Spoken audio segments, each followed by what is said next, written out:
Okay, I would like to call the meeting of the Planning Commission to order at 6:03. Roll call. Commissioner Cervantes, Present. Commissioner Flores, Present. Commissioner Jimenez, Present. Vice Chair Mora, Present. Chair Ayala, Present. all present. I would like to call upon Commissioner Flores to lead us in the Pledge of Allegiance.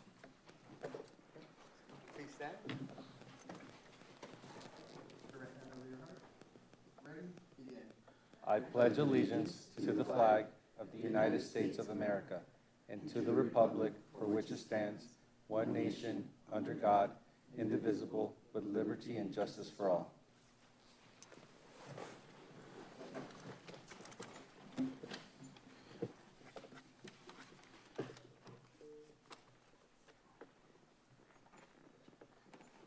This section is intended to allow all officials the opportunity to reveal any disclosures regarding site visits or ex parte communications about public hearings.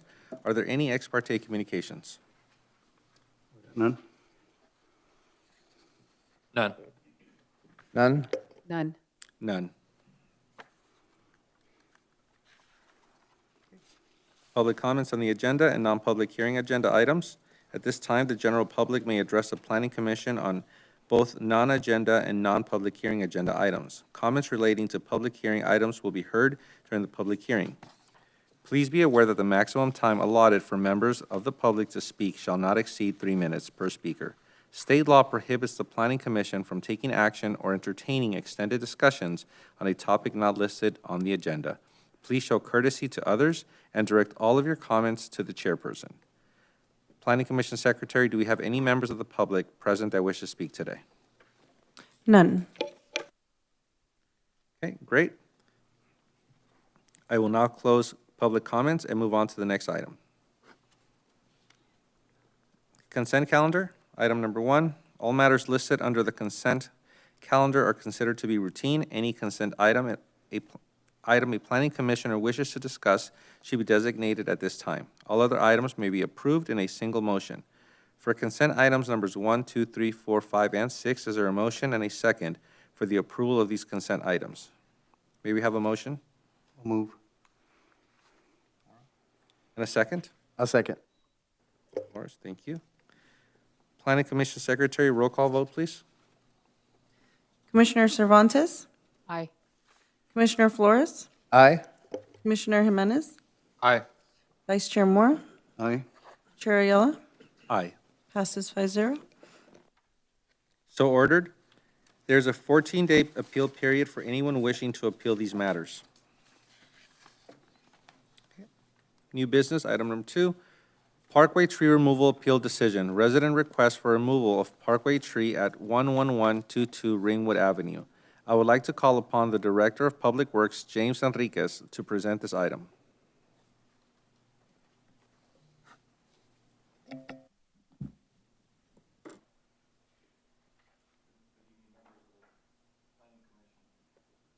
The item before you is an appeal of a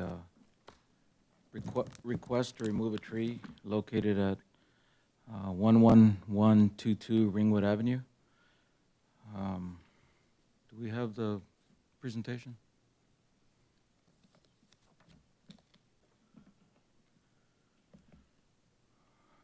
There you see some pictures of the Parkway tree. We received the initial request to remove the tree on September 13th of this year. On September 25th, the applicant was notified that the request was denied, and we'll get into a little more specifics in a bit here of why it was denied. And then on October 1st, we received the request to appeal the decision, the staff's decision to the Planning Commission. And the tree in question is a carrotwood tree. So the city has a policy, and I believe attachment D to the report outlines the current policy. And there are specific criteria that we test in order to determine whether or not a tree should be removed. That includes if it's dying, dead or dying, diseased or infested with insects, poses some sort of danger, it's unstable, it's, falling, the limbs are falling. Or if there's structures or infrastructure that's damaged, caused by the tree. And whether or not the tree conforms to the city's current list of trees from the master plan. In this case, you see in red here, all this criteria tested as no for this particular tree. There again is a picture of the carrotwood tree in the parkway. There's a little bit, I won't read each one of these, but it's a little more specific about what we look at in terms of whether the tree is dangerous. And again, all of these questions were answered as no by our city arborist. There's also a test of whether or not the tree, the damage that the tree is causing exceeds the appraised value of the tree. This is a very mature tree, so the value of these trees is considerable given the amount of years that it's been there growing. And again, in this case, there was some damage to the sidewalk. I believe it had been grinded at some point. So it is currently safe on the sidewalk. And you can see the cost of the sidewalk replacement was deemed far less than the appraised value of the tree. There's also a criteria that dealing with possible root intrusion into the sewer or the sewer lateral for the property. The city's policy is that if a homeowner can show proof of damage to sewer lines, with the evidence being the submission of 3 plumber's invoices denoting that root blockage is the cause within a 12-month period, then we would consider removing the tree for that reason. In this case, that hasn't been provided.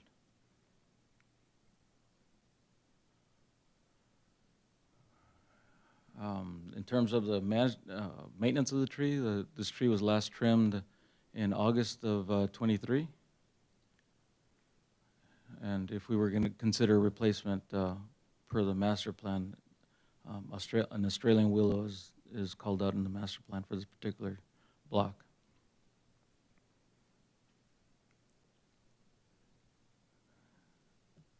So the recommendation by staff is for the Planning Commission to reaffirm the decision of the Director of Public Works to deny the request by the property owner to have the city remove the tree for the reasons stated, and then also to determine whether or not the property owner should be granted a permit to remove the parkway tree at his or her own expense.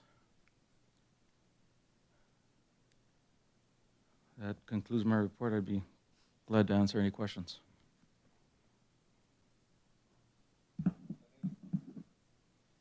Do any of the commissioners have any questions on this item for Public Works staff? Yes, I do. You're saying that at one point they had to grind the sidewalk down because the tree was already uprooting the sidewalk? Yes, our common practice is to grind as our first maintenance choice, depending on how uplifted the sidewalk is. And then if not, we would remove and replace sidewalk. In this case, I believe it's been grinded at least once. Once. So at what point does it become a danger to the citizens of the city where it can become a potential liability because of the damage it's doing to the sidewalk lifting? It depends on how much it's uplifted. Usually if it's a 1/4 inch or less, we'll grind it, and then it's safe. If it's more than that, then we'll look at removing and replacing sidewalk panels. Have there been any other incidents with the carrotwood tree at other residents where other residents where they've had to have the tree removed because it did so much damage? I don't have that information with me.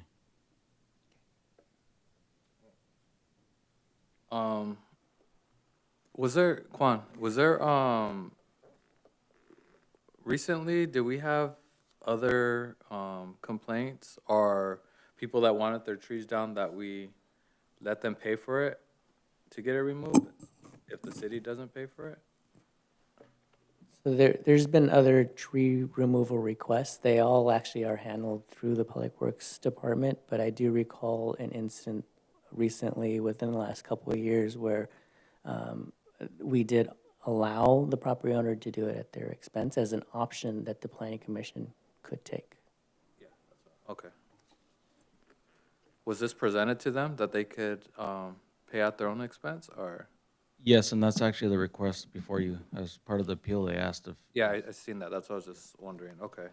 So I just wanted to get the info, because I know maybe within a couple of years, there was like 3 people that asked to remove trees, and we told them that they could remove them, but they would have to pay for them. I will say the tree policy also has the same criteria, even if it's a permit to the owner. But ultimately, the way the policy is written, it's the discretion of the Planning Commission whether or not to issue that permit to the resident to have them remove it at their cost. Do you have an approximate estimate of what the cost is to remove that tree? I don't have that information with me. And it would be a different price if it was the city removing it by way of our contractor as opposed to the homeowner finding somebody that, some qualified contractor to remove the tree. Got it. Is the arborist internal or is it a vendor? We've got both. Okay.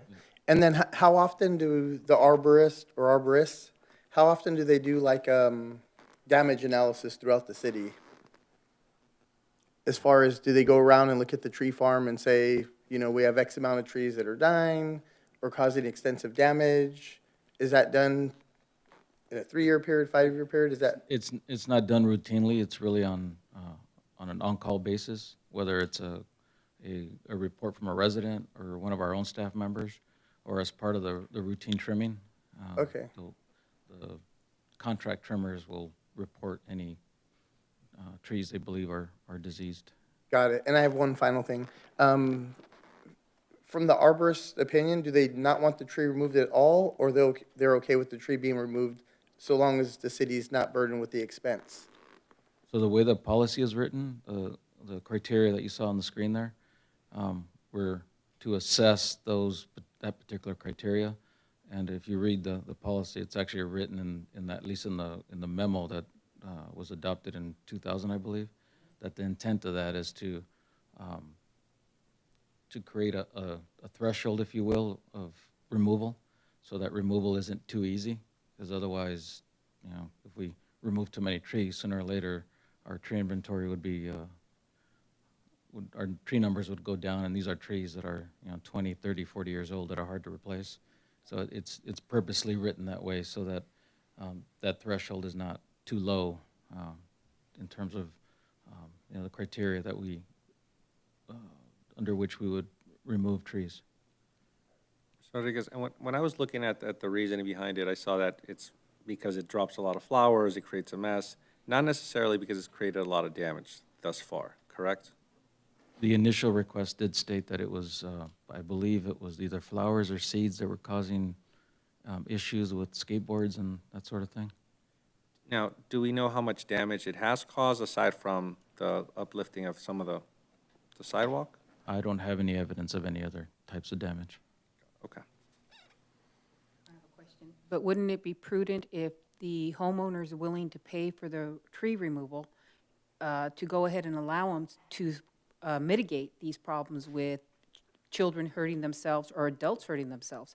Because that becomes a liability to the city later on, because now they have proof they were denied the ability to remove it and solve the problem.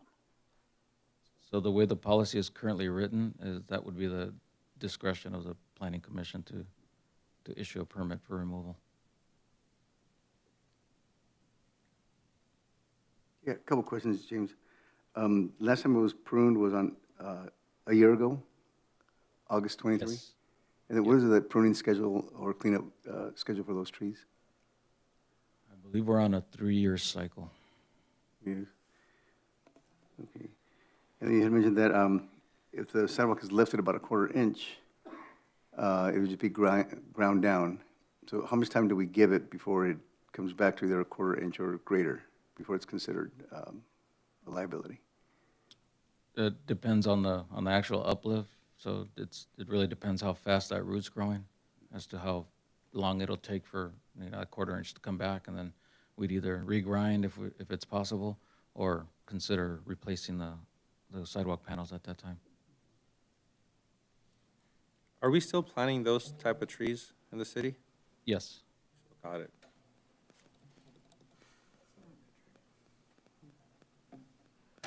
Known damage of sewer damage caused to the home? None Or to any my knowledge. structural None damage? to my knowledge.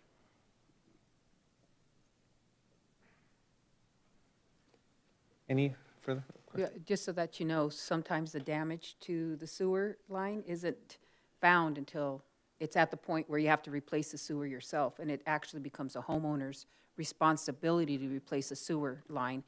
And based on the experiences on my street, they averaged about 30,000 for the entire sewer system to be replaced because of the damage done by the pine trees that were removed from my street. So it's one of those things that maybe it's beneficial to help the homeowner from incurring a $30,000 sewer system cost.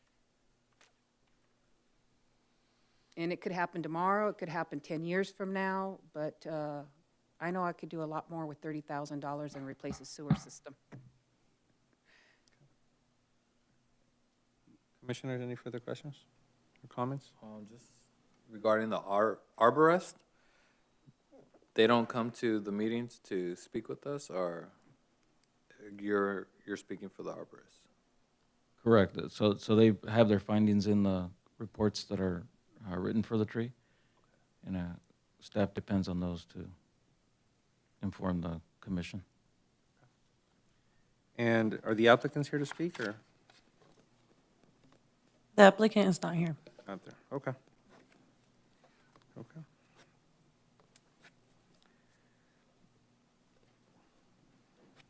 And if the tree's removed, it would be replaced? I'm sorry? Would that tree be replaced if it was removed? It is our policy to replace trees if they are removed, unless there's a specific reason why it wouldn't be replaced. Or I believe there's also an appeal process for that if the homeowner doesn't want another tree planted in that place. And the replacement of the tree, if the homeowner pays for it, is at the homeowner's expense to replace the tree or the city's? I don't believe the policy addresses that. Didn't the letter say he would be willing to pay for the tree to be replaced by himself? He would pay for the expense of the removal of the tree and pay for the replacement tree in addition. He did state that in his original request.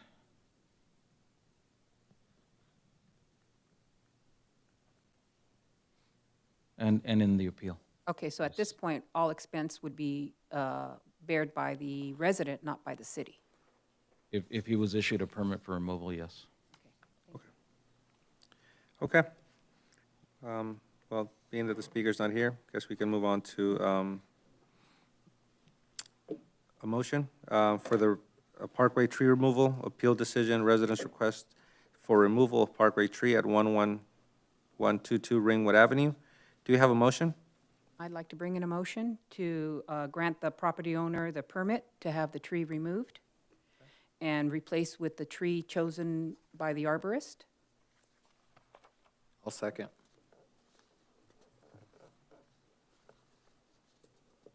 Planning Commission Secretary? Oh, at the expense of the owner, sorry. A motion for the expense to be bared by the owner. Removal and replacement. Thank you. And just for a point of clarification, the arborist would be the city's arborist. Yes, it would be the city's arborist. Thank you. Planning Commission Secretary, roll call vote, please. Commissioner Cervantes, Aye. Commissioner Flores, I'm going to say nay with the explanation. I think this policy shouldn't be ambiguous. I think it should be looked at again, because we're going to continue to face these. I understand there's damage that's incurred by trees, but if we're still planting them, It just doesn't seem reasonable to vote to have the tree removed. And I understand the state also has tree farm initiatives that we have to maintain a certain amount of tree. And if everyone's allowed to just remove their tree because a 1/4 inch of lifting, which is minor, and some flowers falling from it, I just don't want to set a precedent where we're going to get everybody wanting to remove their trees, because we do have to maintain it. I'm going to vote nay on this one, but I think that policy should be looked at and should be a little bit more clear. Commissioner Jimenez? Aye, but I also agree with Commissioner Flores. We do need to come back and look at that policy. Vice Chair Mora? So also nay with an explanation. This policy is a little outdated. We've had this issue in the past. I think it has to be rewritten so it could be a case-by-case analysis of these tree removals. Trees are important in our city. And I also agree with our other commissioner. The damage could already be starting. That is true. But I think we did talk about this several years back about, revisiting this policy. I understand the frustration of the homeowner. I got a tree that dumps trash all the time.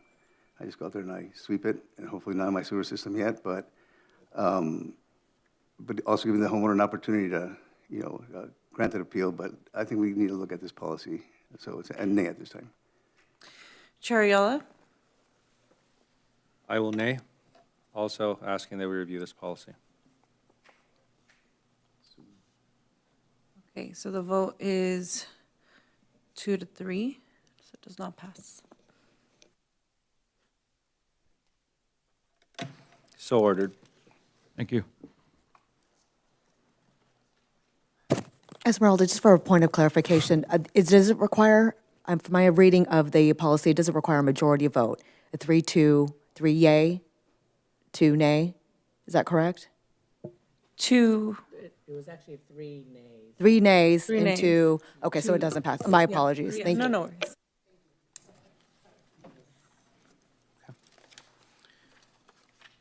Public hearing. We are now in the public hearing section of our agenda. Item number 3, an amendment to conditional use permit, case number 733- to increase the processing capacity of an existing recycling facility from 1,500 tons per day to 2,500 TPD to allow for the processing of organic waste and to expand the hours of operation. An amendment to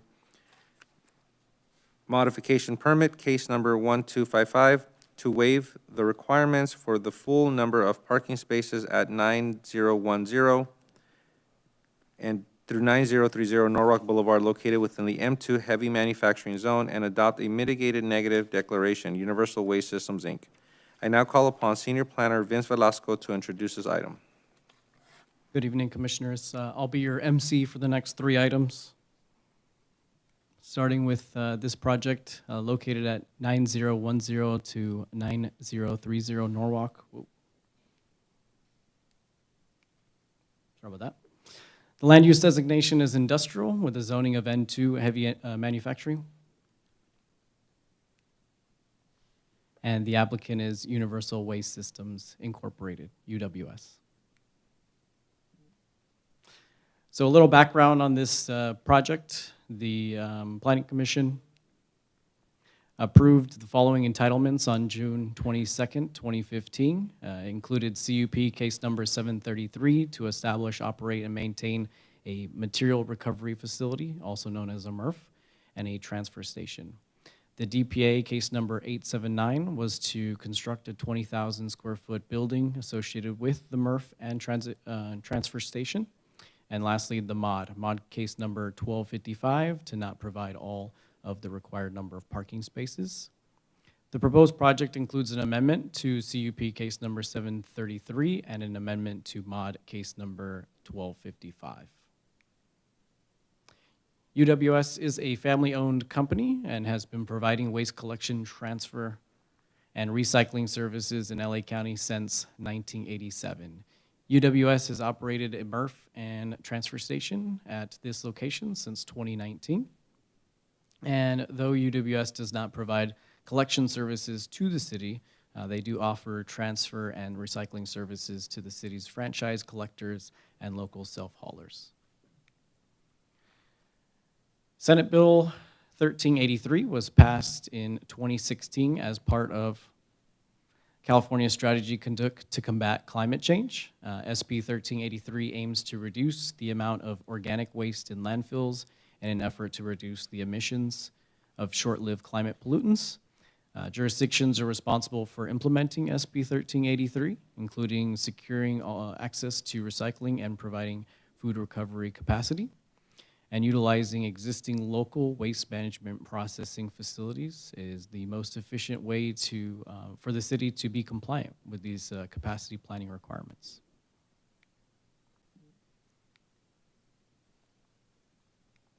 There we go. So the request before you, beginning with amendment to CUP 733, is to increase the processing capacity, again, of the existing facility from 1,500 tons per day to 2,500 tons per day, to allow for processing of organic waste and expand the hours of operation. And the amendment to the MOD, case number 1255, is to waive the requirements to provide the full number of parking spaces. Starting with amendment to CUP 733, the proposed amendment would allow this facility to properly handle and process organic waste, supporting the city's compliance with SB 1383. UWS does not provide green waste collection to the city residents directly. However, this amendment would allow local city franchise collectors to utilize this facility for their organic waste processing. To physically accommodate the organic waste processing, UWS proposes to enclose an existing 2220 square foot loading dock area in the rear of Building B to add the necessary mechanical equipment. It should be noted that this expansion area is not visible from the street.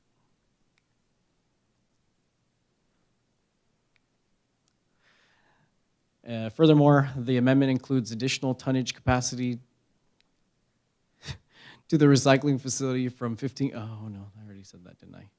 Yes, yes, again, so from 1,500 tons per day to 2,500 tons per day.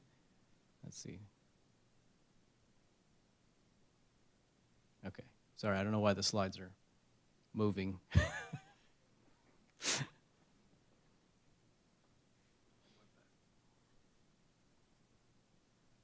Oh, okay, next one. Okay, so let's hope this is gonna cooperate. So again, the amendment is to accommodate the proposed increase in tonnage capacity. UWS is proposing to expand its hours of operation. So the existing hours are open to the public from 7 a.m. to 7 p.m. Monday through Saturday. They want to change this to be open to the public from 5 a.m. to 7 p.m. Monday through Sunday. And then the facility operations are currently conducted from 6 a.m. to 10 p.m. Monday through Saturday. And they want to amend this to allow a 24/7 operation, again, just for the facility operations in the inside of the building. For your considerations, we broke out a few different key items to consider. First section here is air quality and odor controls.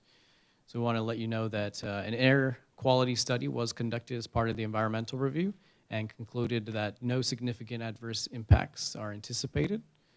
The waste processing inherently generates odors. However, to mitigate those odors impacts, the following measures are in place. All waste processing will be conducted indoors. Air filtration and mists will continue to be installed throughout the site. Regular maintenance and cleaning of the equipment will occur. And then the waste cannot remain on site beyond 48 hours, and it's generally processed within 24 hours. The next section is traffic and transportation impacts. The expansion of the tonnage capacity is expected to result in a moderate increase in truck traffic and to and from the facility as more materials are delivered. There are several ongoing mitigation measures and conditions of approval that do mitigate the potential impacts of the increased traffic, such as truck routes that are designed to minimize congestion in residential areas, no truck parking or idling to be permitted along Norwalk, right turn only traffic entering the site, no left turns exiting the facility, and signage throughout the facility to improve the overall circulation. So now we're moving on to the amendment of the modification permit. It was originally approved for 70 parking spaces to be provided versus the 104 that are required. This amendment would further reduce the parking spaces to 57, and the reason is this to assist in the circulation of on-site truck traffic. However, at peak operation, the facility has a maximum of 57 employees with around 12% carpooling or taking alternative modes of transportation. And the increased processing capacity could add up to an additional 60 employees. However, that will be spread out through 3 shifts with the maximum of 57 employees remaining. For your consideration, the site is unique in that the operational needs of this facility prioritize efficient on-site circulation over an excess need of parking spaces and prevents congestion and queuing onto Norwalk Boulevard. The waste processing and handling industry is increasingly automated. Condition number 85 reserves the right to revisit the required number of parking spaces should the need arise, and off-site parking is not permitted and could be cause for revocation. This is a site plan of the facility. The arrows in red are the larger trucks that enter the facility, with the haulers still entering on the south side. The area in yellow is the proposed location of the expansion. So for the environmental review, an ISM&D, or an initial study mitigated negative declaration, was prepared by Blodgett and Balosis Environmental Planning. A total of 20 proposed mitigation measures were included, 19 from the original CUP and 1 new. A mitigation monitoring and reporting program was also prepared. This report was emailed to all the commissioners on October 3rd, and a traffic impact analysis was prepared as well. The ISM&D was circulated for a required 20-day public review period. We did receive 3 comments from CalRecycle, Caltrans, and LA County Sanitation District. The response to comments were prepared on October 7th.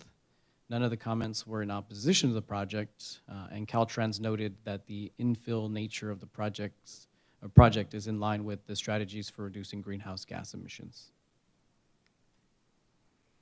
For the traffic impact analysis study, it studied 7 key intersections in the general facility, estimated to generate approximately 59 passenger car equivalent trips during the AM peak hours and 37 during the PM peak hours. Based on the results of the traffic impact analysis, the proposed project would not significantly impact any key intersections. Further VMT analysis was also not required, and just for the record, the VMT analysis and the TIA were accepted by the city's traffic engineer. The public hearing notice was mailed to all property owners and posted on October 3rd, and it was published in the Los Cerritos Community Newspaper on October 4th. And to date, the only comment received regarding the projects were those received by the CEQA document. A summary of the key considerations before you tonight. These amendments will contribute to the city's compliance with SB 1383. The environmental analysis found that there would be no significant adverse impact on air quality, greenhouse gas emissions, or traffic. And there are several mitigation measures and conditions of approval in place to mitigate concerns about odor, traffic, parking, and air quality. Staff has not received any opposition to this project. So the recommendations before you are to approve and adopt the proposed environmental documents, to approve the amendment to CUP 733, and amendment to mod case number 1255, and finally to adopt resolution number 274-2024. I can try to answer any questions you may have. I also have the applicant and their team to answer any questions as well. Do any of the commissioners have any questions on this item for staff? Mr. Flores? Can you go back to your map of, yeah, that one. Mm-hmm. So I frequent this establishment at least once or twice a month, you know, just personally for my business. But, and the last time I was there was 2 Saturdays ago, and the when I looked it up, it was only open from 7 to noon, not 7 to 7 on Saturday. And also this map, from every time I've ever been there, I see all the trucks going in on the south side of the building, and you have to get on the scales in and scales out, so this just seems inaccurate from what I've seen personally. I'll try to clarify a little bit. Hopefully this helps. But the red arrows are supposed to be the semi trucks, not the trash trucks. Oh, okay, got it. So because of the length of the semi trucks, the larger in nature, we Got want to it. prevent any queuing on Norwalk. So the thought is if they were to go on the north side of the property, they have more room to basically queue on site. Okay, and then building B's down like southwest? Right, yeah. Oops, where is the, right here. So this is building B, right here on the south portion. Okay, and then if you know, when I was there, I was in Building C, and there seemed to be like considerable work, concrete being jackhammered out and poured again, but I don't think that has anything to do with the organic waste program, right? Not to my knowledge, but I'll let the applicant clarify. So I guess we'll go through all the staff questions. Are and there any then, more questions from the Okay, staff? then we'll- okay, sorry. No? Okay. Okay, So we'd let like the applicant to speak. answer that question first, and then if you have any other questions. Good evening. Matt Blackburn with Universal Waste Systems. How are you? So that day that you were referring to, we had a, Applicant, I'm sorry, if you can please state your name and the city of residence for the record and address the planning committee. sure, Matt Blackburn with Universal Waste. My residence is in the city of Norco, and you want my address locally? No, that's just the city of the residence, it's fine. And, oh, hold on, actually, and the address. Correct, So my local address is 9010 Norwalk Boulevard in Santa Fe Springs. thank you. As far as the concrete work that you were referring to, we had some damage to the tipping floor from the loaders, and so we were just chipping it out and replacing it. It had nothing to do with the new project. Oh, yeah, I was just curious. No problem. Do any of the commissioners have any other questions for the applicant? Question. So a lot of our local trash haulers here from the city, they are going to be taking the green waste and the food waste over to your facility for processing? Currently, we have a relationship with Republic, CRNR, and Servo, which all serve in the city. Right now, they only bring solid waste and recycling, but this facility will be open, and our plan is to work with them to process the green waste and food waste that's collected here in the city as well. I have one question about the organic waste program concerning SB 1383. And just because we just implemented it, like when you guys get organic waste, green and food waste, and there's other trash like bottles and plates and things of that, do you guys separate that as you see them as much as you can, or? We do. That's actually part of the new machinery that's going in, or that's proposed to go into the facility. It will go through a sorting system where we'll sort out bottles, cans, paper. But then also the way the machine actually works is very similar to like a big juicer. Like if you juice at home, you know, the pulp, you get the pulp that gets rejected and then the juice comes out. It's very similar to that process. So after it goes through a large press, and that press can take a certain amount of paper and cardboard and plastics that actually are considered organics now if it's contaminated with food waste. So that will be part of it, but anything that's too large to get through the press gets rejected and then goes off to the landfill. So, and then the organic matter goes off to a processing facility. Sure. Any more questions? Yeah. Okay. Thank you, guys. The public hearing is now open at 6:43. If there's anyone from the audience wishing to speak on this matter, if so, please approach the podium.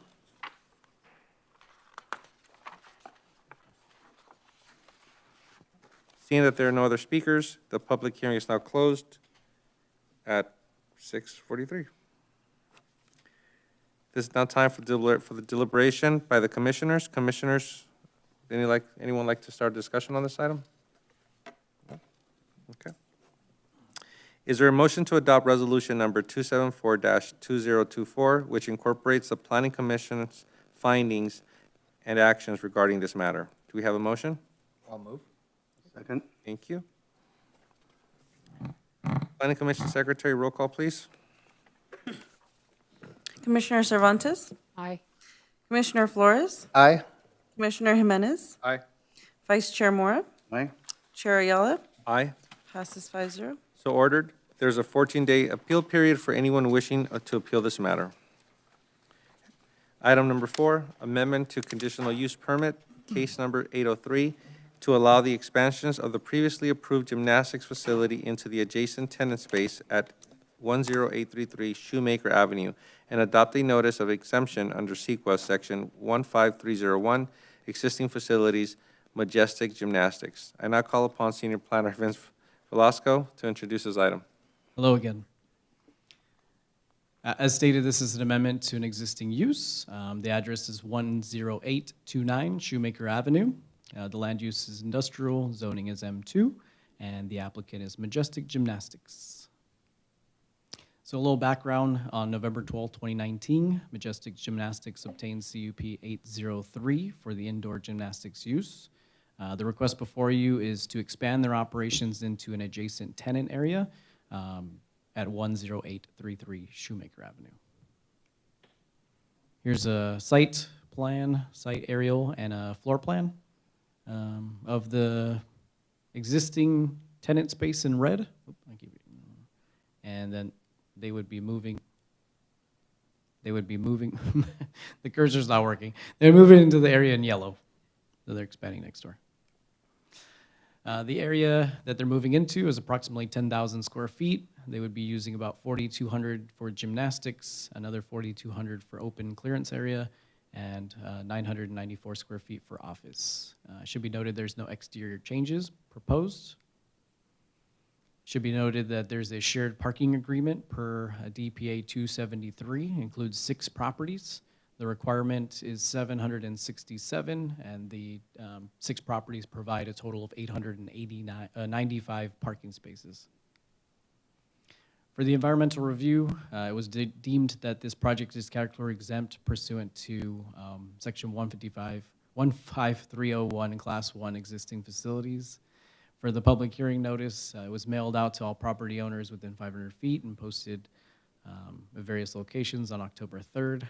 It was also published in Los Cerritos newspaper on October 4th. The findings for this amendment are as follows. The expansion of an existing Santa Fe Springs business. The parking is sufficient for the expansion. As mentioned, there's a surplus of 128 stalls within the business park. Again, there's no exterior changes to the building or business park, and then all construction permits will be obtained through the plan check process. Recommendations before you: determine that the project is indeed category exempt, approve the amendment subject to the conditions of approval as contained within Reso number 275-2024, and adopt resolution number 275-2024. I can answer any questions you may have. I also have the applicant in the audience. Do any of the commissioners have any questions on this item? Okay.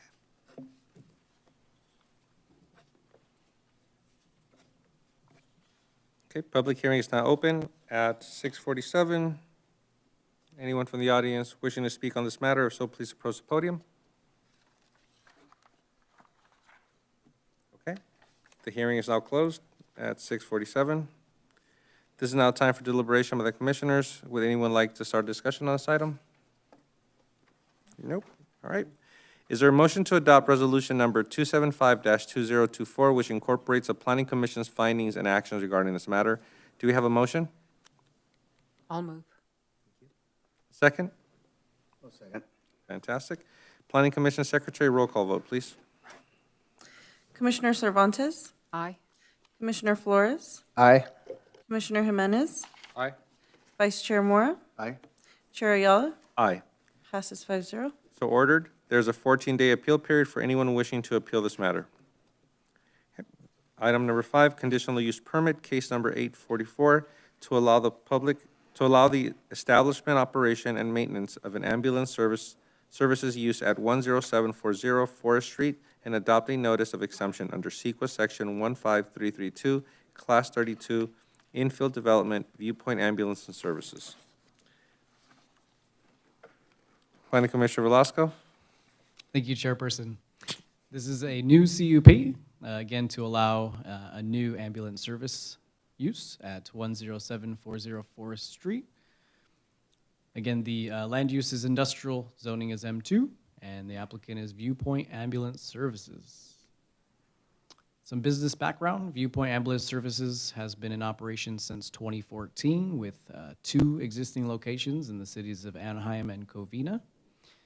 Again, this facility will be used for ambulance service and their corporate office. For staffing and vehicles, they'll have 8 operational vehicles, 16 ambulance crews, and 5 office employees. There will be 2 24-hour ambulance crews designated to serving Santa Fe Springs and the surrounding areas of Southeast LA County. Here's the illustration of the site plan with approximately 2,200 square feet of office, 1,000 square feet of a repair shop. And just to note, the applicant is working with the city to permit both of these existing structures. Here's a brief floor plan of the office. The parking will be made up of 15 employee stalls, 17 ambulance stalls, and 3 accessible stalls. For environmental review, it was deemed category exempt pursuant to section 15332, class 32 infill. And the public hearing notice, again, was mailed out and posted on October 3rd, published on October 4th. And the findings before you tonight is that an ambulance service facility aligns with the land use and zoning. The use provides a necessary service to Santa Fe Springs and the surrounding area. Noise will be mitigated as there's a condition of approval for sirens not to be activated until the ambulance is on Florence Avenue. And the office structure design is compatible with the surrounding area. Therefore, staff recommends that the Planning Commission determine the project is category exempt, approve CUP 844, subject to the conditions of approval, and adopt resolution number 276-2024. I can answer any questions. Also have the applicant in the audience. Do any of the commissioners have any questions on this item for the staff? No?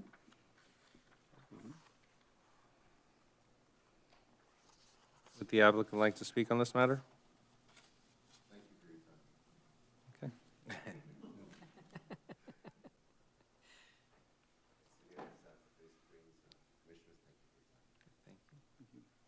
Welcome to the city.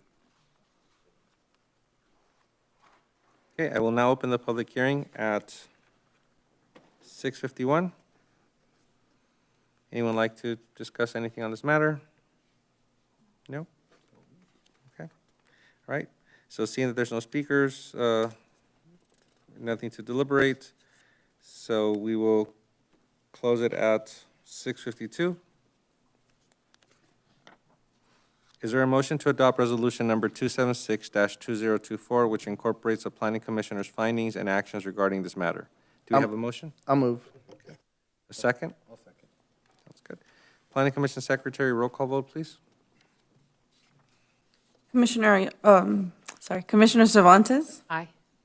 Commissioner Flores, Aye. Commissioner Jimenez, Aye. Vice Chair Moore, Aye. Chair Ayala, Aye. pass 5-0. So ordered. There's a 14-day appeal period for anyone wishing to appeal this matter. Staff communications and items of community interest. Does staff have any announcements? I have a few announcements for the commission. First, just want to bring to your attention that if you haven't already noticed, Five Below recently opened. They opened on October 4th, 2024.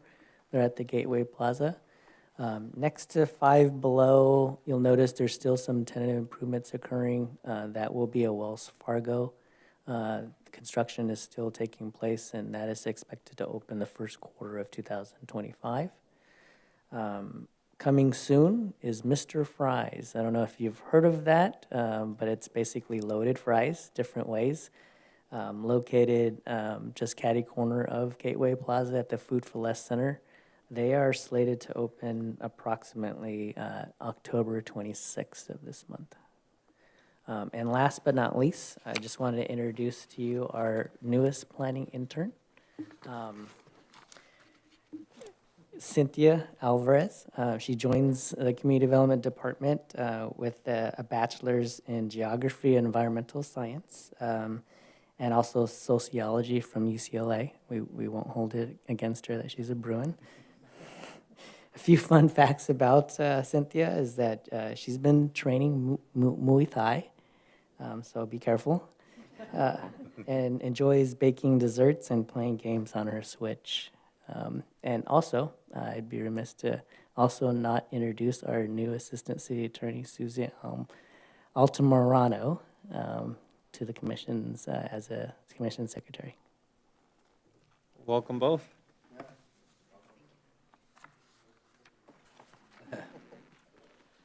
Do any of the commissioners have any comments or something to report on?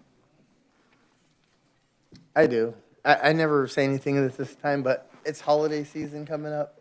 So I just want to wish the commission, our new residents, our staff, just a happy beginning of I love the holidays, beginning with Halloween and just, I know there's city events. I'm going to try and get to as many as I can, but I just want to wish everyone a happy beginning of the holiday season.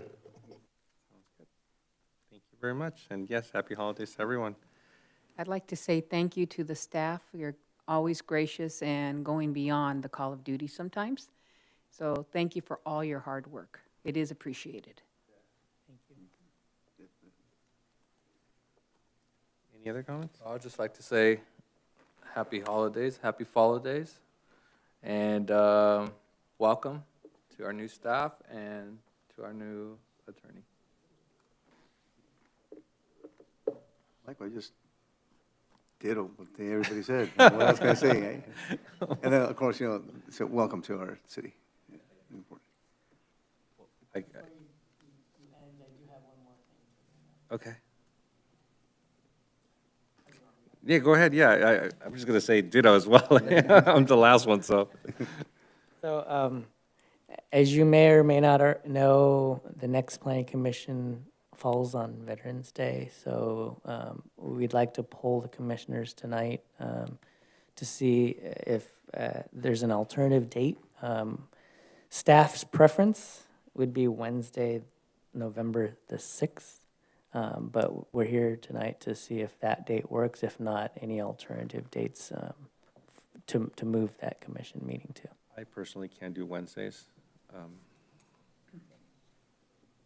Second option would be the 7th, Thursday, November 7th. But we're here to listen to see if there's any other dates that might work. You said Thursday the 7th is another option? Correct. November 7th? I can't do Thursday. Not the 7th. I could do Thursdays, but not the 7th. I miss another meeting, so. I already got put on notice. What about the following Monday? Well, the following Monday is Veterans Veterans Day, Day. so we would have to find an alternative date.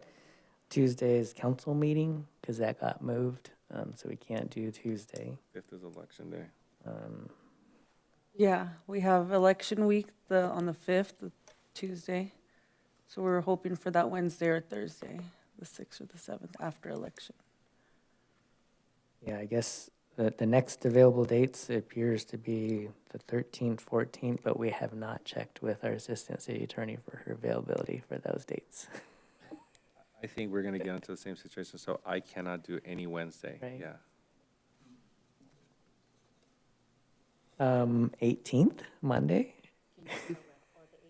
I can do the I could 18th. Monday. 18th, Monday?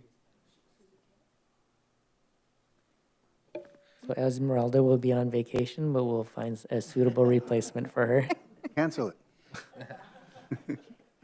Okay. Is Thursday the 14th out? Is that a day that can't be? Can you get, well, I guess I'll leave it up to you guys to see if, I could do the 14th. Oh, I just can't do can, the oh, 7th. I can do the 14th. does that work for you, Susie?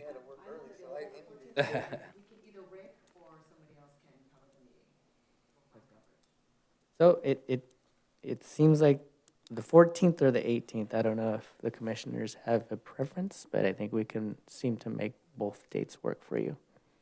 Either One is fine. I could do either one. Preference. Yeah, either one's good. Either one's good. Talk with your, No, I guess we'll also have to confirm that the council chambers will be available on either of those dates, and we'll get back to you. Okay, thank you. Thank you. Okay, well, being that there's nothing else to be said, thank you everyone for attending. This meeting is now adjourned at 6:59 PM. The next meeting of the Planning Commission will be set in November, and we'll be notified on the date. Thank you, everyone. Have a good night. Meeting adjourned.